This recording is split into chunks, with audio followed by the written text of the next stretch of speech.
Have you ever had one of those project schedules that looks absolutely perfect on paper, but then it just completely falls apart the second it hits the real world? Yeah, of course you have. We all have. Well, today we're going to dive into a really powerful technique called execution pressure analysis that explains exactly why that happens and, more importantly, what you can do about it. And this quote right here just gets straight to the heart of it. We spend so much time obsessing over the logic, right? The sequence of tasks, the durations, but we completely miss the one thing that actually gets the work done, the execution environment itself. This brings us to something every single project manager knows way too well: the perfect failing schedule. It's that beautiful Gantt chart, you know the one. It passes every health check, all the software says it's good to go, and yet somehow it still leads to delays, rework, and just endless frustration out on site. So you gotta ask, right? If our logic is sound and our durations are, at least halfway reasonable, what are we missing? What is this invisible force that seems to be constantly breaking our most carefully laid plans? And here is the absolute key. We've been looking at a flat map this whole time. A traditional schedule, it's just a two-dimensional view of time and tasks. But the reality on the ground? Oh, that's three-dimensional. It's full of competing crews, shared equipment, and physical constraints all over the place. That is execution pressure. It's the missing third dimension. So to really see this third dimension, we have to look beyond the good old critical path method, or CPM. Now look, CPM is fantastic at what it does. It tells us the sequence of tasks that controls a project's earliest finish date. But it has these massive blind spots when it comes to the real-world chaos of actually getting the work done. And this means we need a fundamental shift in our thinking. We have to move from asking the old CPM question about time, which is what tasks control the finish date, to a totally new question about difficulty. The new question is, what tasks are the hardest to actually execute? See the difference? We're no longer just asking, what's next? We're asking, what's hardest? Just let that sink in for a second. The path that will actually cause your project to fail, it might be full of tasks that, on paper, have plenty of float. The real danger isn't a lack of time, it's an impossible amount of execution strain crammed into one place. Okay, so how do we measure this strain? This isn't just about a gut feeling. It's something we can actually quantify. And it all starts with a concept called Effort density. Honestly, the easiest way to think about it is like a traffic jam. It measures how many different tasks are all trying to use the same resource, the same crew, the same crane, the same tiny workspace, at the exact same time. High density means a high risk of collisions and, you guessed it, delays. And we can break this risk down pretty simply. If a critical resource is assigned to one task at a time, that's normal, that's fine. If they're juggling two, okay, the risk is elevated.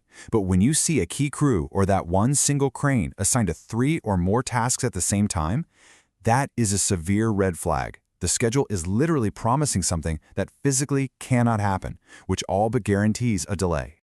But density is only half the story, right?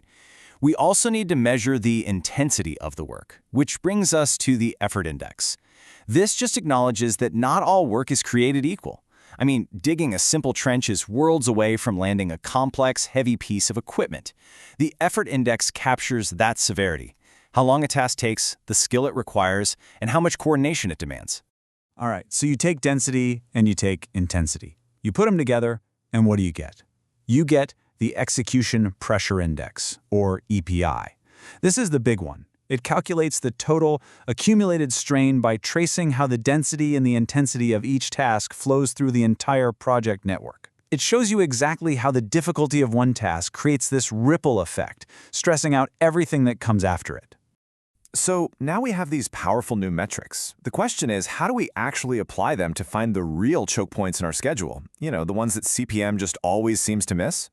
Well, the process follows 5 pretty clear steps. You start by mapping out what every single resource is doing, day by day. From there, you calculate the density and factor in the intensity for each task.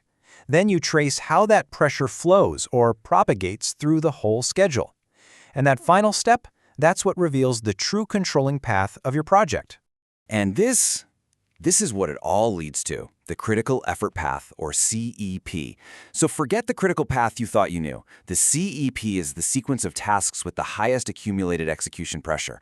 This is the path that your site teams are actually living and breathing every single day. It's the path that dictates the real pace of the project. So what does this analysis usually uncover?